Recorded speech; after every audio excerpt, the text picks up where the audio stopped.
महाराज जी, जीवन का लक्ष्य कैसे तय करें? कैसे पता चले कि जो सोचा है वही सही है?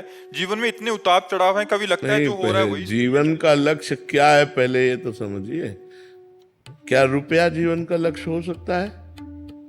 मकान हो सकता है, भोग हो सकते हैं।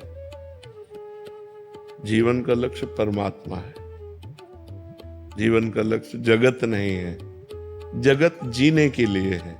जैसे हमें जीवन साथी चाहिए जीने के लिए, वो हमें अन्य योनियों में थोड़ी मिल पाएगा।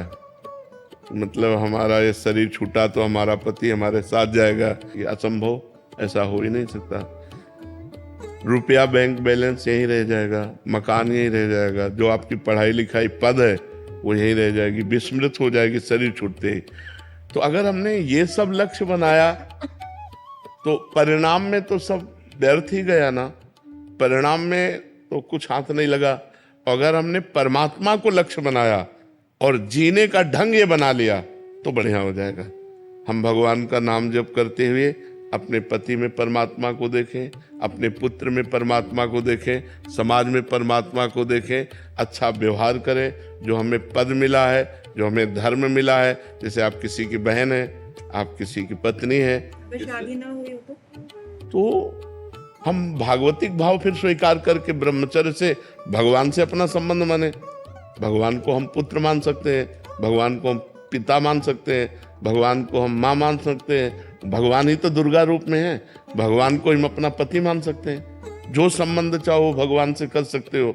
तुम्हें माता च पिता, तुम्हें बंधुश्च सखा, तुम्हें विद्या द्रविणं, तुम्हें सर्वम मम देव देव। पर यदि शादी ना करे तो ब्रह्मचर्य पर ध्यान देना चाहिए।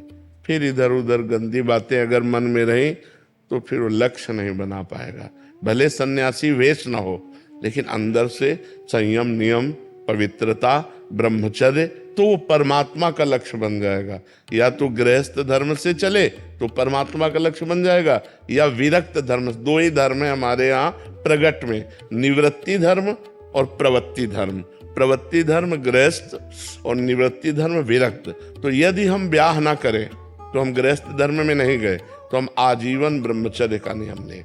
हम किसी भी पुरुष का स्पर्श काम भाव से नहीं करेंगे। तो वो जो ताप है, काम का जो वेग हमें तपाता है, वो तपस्या बन जाती है, और उसी तपस्या से भगवान प्रसन्न हो जाते हैं। इसीलिए हमको एक धर्म तो स्वीकार करना चाहिए। आज गृहस्थी में बड़ा संशय हो रहा है। पति पत्नी में प्रेम नहीं रह गया। जब पति को देखती है कि दूसरी लड़की से, स्त्री से, या पति देखता है कि दूसरे पुरुष से, तो दोनों का मन अशांत हो जाता है। या तो संबंध विच्छेद, तलाक में उतर जाते हैं, या फिर हिंसा में उतर जाते हैं। तो गृहस्थ धर्म में भी बड़ा अब संशयपूर्ण है। बहुत ज्यादा विवाह विच्छेद बहुत ज्यादा हो। हाँ, और हिंसाएं भी हो रही हैं, आप देखिए। क्योंकि हमारे देश में ये सूट नहीं करेगा सूत्र। हमारा देश धर्म प्रधान है। ये विदेश में चलेगा, भारत में नहीं चलेगा। विदेश में ऐसा होता होगा, भारत में नहीं चलेगा। तो अब भारत में दो मार्ग बनाए गए हैं, एक प्रवृत्ति मार्ग धर्म ग्रंथों के द्वारा, और एक निवृत्ति मार्ग। यदि हम प्रवृत्ति में जाएं तो एक पुरुष को पति रूप में स्वीकार कर धर्म पूर्वक आजीवन, एक पत्नी को स्वीकार करके धर्म पूर्वक आजीवन प्यार में जीवन व्यतीत करें, ये हमारा सनातन धर्म कहता है। और यदि हमने ब्याह नहीं किया तो फिर हमें ब्रह्मचर्य से रहना चाहिए। तो यदि हम ब्याह ना करें तो ब्रह्मचर्य से रहें, अपने जीवन को पवित्र करके भगवान के चरणों में समर्पित कर दें। जैसे भीष्म जी ने अंतिम समय भगवान श्री कृष्ण से कहा, हे श्री कृष्ण, ये मेरी बुद्धि रूपी कुंवारी कन्या आज तक किसी का वर्ण नहीं किया, अब अंतिम समय है। हे श्री कृष्ण, मेरी इस बुद्धि को आप स्वीकार करें, क्योंकि आज तक मेरी बुद्धि कभी विषयों में दूषित नहीं हुई। ये पतिव्रता है, आप इसे स्वीकार करें। तो हम अपने जीवन रूपी धरोहर को, ये धरोहर है भगवान की, यदि हम ब्याह ना करें तो इसे ब्रह्मचर्य से पवित्र रखते हुए भगवान के चरणों में समर्पित कर दें। भले भेष ना बदले, लेकिन उद्देश्य तो बदल ही जाना चाहिए। अगर उद्देश्य न बदला तो ब्याह न करने का मतलब फिर क्या रह गया।